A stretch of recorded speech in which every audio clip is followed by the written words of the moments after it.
News, सच जरूरी है। यह है MNS न्यूज नेटवर्क और आप देख रहे हैं MNS न्यूज 3। मैं हूं आपके साथ शुभांगी। तो आइए देखते हैं आज की कुछ खास खबरें। एक साल में बीजेपी के हाथ से 3 राज्यों की सत्ता गई। मोदी राज्य में कैसे बदला देश का सियासी नक्शा। कर्नाटक विधानसभा चुनाव के नतीजे आ चुके हैं। भारतीय जनता पार्टी को बड़ा झटका लगा है। बिहार, हिमाचल प्रदेश के बाद कर्नाटक की सत्ता भी भाजपा आउट हो गई है। यहाँ कांग्रेस को बड़ी जीत मिली है। कांग्रेस ने 224 में से 136 विधानसभा सीटों पर जीत हासिल की है। भाजपा 104 से सिमट कर 65 पर आ गई है। इससे पहले मार्च में पूर्वोत्तर के 3 राज्यों में विधानसभा चुनाव हुए थे। तीनों में ही भाजपा गठबंधन ने अपनी सरकार बचाने में कामयाबी हासिल की थी। त्रिपुरा में भाजपा अकेले, तो नागालैंड में सहयोगी NDPP और मेघालय में सत्ताधारी NPP के साथ गठबंधन के जरिए सत्ता में वापसी की। कुल मिलकर तीनों ही राज्यों में NDA की सरकारें कायम रही। पिछले साल दिसंबर में 2 राज्यों गुजरात और हिमाचल प्रदेश के विधानसभा चुनाव हुए थे। गुजरात में भारत जनता पार्टी अपनी सत्ता बचाने में कामयाब रही, लेकिन हिमाचल में भाजपा रिजर्व नहीं बदल पाई और सत्ता से बाहर हो गई। इसके पहले बिहार में JDU ने गठबंधन तोड़कर RJD का साथ पकड़ लिया था। इसके चलते बिहार की सत्ता से भाजपा को बाहर होना पड़ा था। कुल मिलाकर साल भर के अंदर भाजपा के हाथ से 3 राज्यों की सत्ता छीन गई। अब देशों के 15 राज्यों में भाजपा सत्ता में है। इन राज्यों में से देश की करीब 44.35% आबादी रहती है। कांग्रेस अब 7 राज्यों में सरकार का हिस्सा हो जाएगी। हिमाचल, छत्तीसगढ़ और राजस्थान में कांग्रेस की सरकार है। कर्नाटक में भी कांग्रेस की सरकार बनेगी। 3 अन्य राज्यों में कांग्रेस गठबंधन का हिस्सा है। इन राज्यों में देश की आबादी कुल 30.94% हिस्सा रहता है। 2014 यानी नरेंद्र मोदी के प्रधानमंत्री रहते हुए देश का सियासी नक्शा काफी तेजी से बदला। एक समय था जब एक के बाद एक कई राज्यों में भाजपा लगातार जीत हासिल कर रही थी। अब इनमें से गिरावट आने लगी है। ऐसे में आइए जानते हैं प्रधानमंत्री नरेंद्र मोदी देश की सत्ता में आने के बाद देश के कितने राज्यों में भाजपा की सरकार, कब देश की सबसे ज्यादा आबादी वाले हिस्से में भाजपा और राज्य सहयोगी सरकारों का शासन आया और नरेंद्र मोदी के सत्ता में आने के बाद कांग्रेस का क्या हुआ। जब सत्ता में आए तब 7 राज्यों में थी भाजपा सरकारें। मई 2014 में नरेंद्र मोदी भारत के प्रधानमंत्री बने। मोदी के सत्ता में आने के वक्त देश के 7 राज्यों में भाजपा और उनके सहयोगी के सरकारें थी। इनमें 5 राज्यों में भाजपा के मुख्यमंत्री थे, वहीं आंध्र प्रदेश और पंजाब में उसकी सहयोगी पार्टी सरकार चला रही थी। इन देशों राज्यों में देश की 6% से ज्यादा आबादी रहती है। बाकी 5 राज्यों छत्तीसगढ़, गोवा, गुजरात, मध्य प्रदेश और राजस्थान में भाजपा के मुख्यमंत्री थे। इन राज्यों में देश की 19% से ज्यादा आबादी रहती है। यानी जब मोदी सत्ता में आए उस वक्त करीब 26% आबादी पर भाजपा और उसकी सहयोगी सरकार चल रही थी।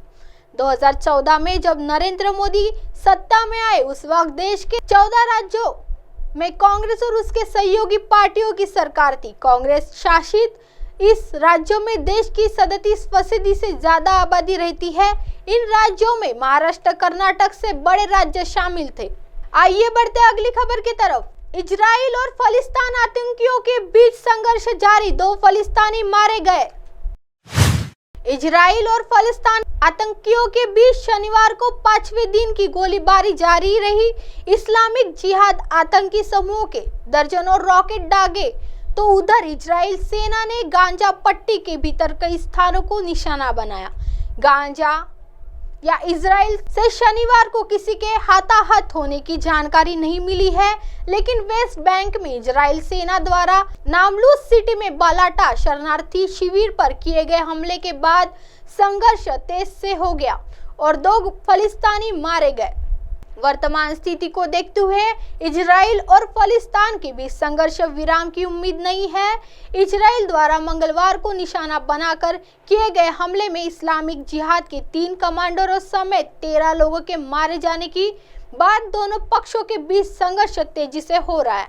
इस्लामिक जिहाद के पास 6000 रॉकेट। इस्लामिक जिहाद के आतंकियों के दक्षिणी इजराइल की तरफ कई रॉकेट दंगे। इजराइल के राष्ट्रीय सुरक्षा सलाहकार तजाजी हानिगबी ने शनिवार को कहा कि आतंकी समूह इस्लामिक जिहाद के पास 6000 रॉकेट है और इस्लामिक हमास के पास इसका 4 गुना है। इजरायलियों ने सुरक्षित कमरे और बम से बचने के लिए शरण स्थलों में रहने को कहा गया है। सीमा के पास सैकड़ों निवासियों को दूर स्थित होटलों में ठहराया गया है। इजराइल के अधिकारियों ने कहा कि गाजा से रॉकेट दागे जा रहे हैं, हमले जारी रहेंगे। आइए बढ़ते अगली खबर की तरफ। देश में पकड़ी गई 12,000 करोड़ की ड्रग्स, एनसीबी और नेवी की अब तक की सबसे बड़ी कार्रवाई। अधिकारियों ने बताया कि एनसीबी और इंडियन नेवी ने जॉइंट ऑपरेशन में एक पाकिस्तानी नागरिक को हिरासत में लिया है। यह जब्ती ऑपरेशन समुद्रगुप्त का हिस्सा थी, जो अफगानिस्तान से होने वाली समुद्री मादक पदार्थों की तस्करी को टारगेट करने के लिए था। एनसीबी के अनुसार मेथाम्फेटामाइन को डेथ क्रेसिड से प्राप्त किया गया है और इसकी कीमत 12,000 करोड़ रुपए है। यह पहली बार है जब किसी भारतीय एजेंसी ने मादक पदार्थ ले जाकर मदरशिप को रोका है।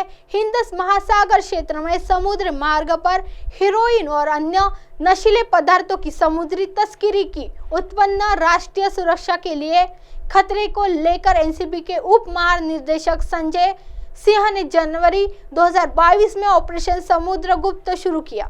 जहाज से संदिग्ध मेथाम्फेटामाइन बरामद। भारतीय नौसेना के खुफिया विंग के साथ संयुक्त रूप के प्रयासों को जारी रखते हुए मकरान तट से भारी मात्रा में मेथाम्फेटामाइन ले जाने वाले मदरशिप की आवाजाही के बारे में खुफिया जानकारी थी। इनपुट पर कड़ी नजर रखी गई। इनपुट के आधार पर नौसेना द्वारा एक बड़े समुद्र में जाने वाले जहाज को रोका गया था।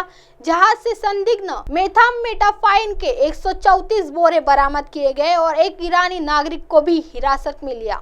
इंटरसेप्ट की गई स्पीड बोट पर एक व्यक्ति के कब्जे में होने वाले संदेह की वह पाकिस्तानी नागरिक है। एनसीबी ने जब्ती प्रक्रिया शुरू की। सभी पैकेटों में मेथाम्फेटामाइन है। जब्ती प्रक्रिया अभी भी चल रही है। बरामद मेथाम्फेटामाइन की सटीक मात्रा अभी तक स्पष्ट नहीं है। हालांकि बरामद पैकेटों की संख्या से लगभग 2500 किलोग्राम होने का अनुमान है। अब आप हमारे चैनल को आपके मोबाइल पर भी देख सकते हैं। मोबाइल ऐप पर देखने के लिए play store MS News T आज डाउनलोड करें। इंस्टा, ट्विटर, हाईकुक, फेसबुक और कई सोशल मीडिया के प्लेटफॉर्म पर हमारा चैनल उपलब्ध है। आप इसे यूट्यूब पर भी देख सकते हैं। आप हमारे चैनल को लाइव भी देख सकते हैं www.msnewstv.com पर। फिलहाल वक्त तो चला दर्शकों ब्रेक का। ब्रेक से लौटने के बाद देखिएगा देश और दुनिया की तमाम खबरें। बनी रही है MS News TV पर। नमस्कार।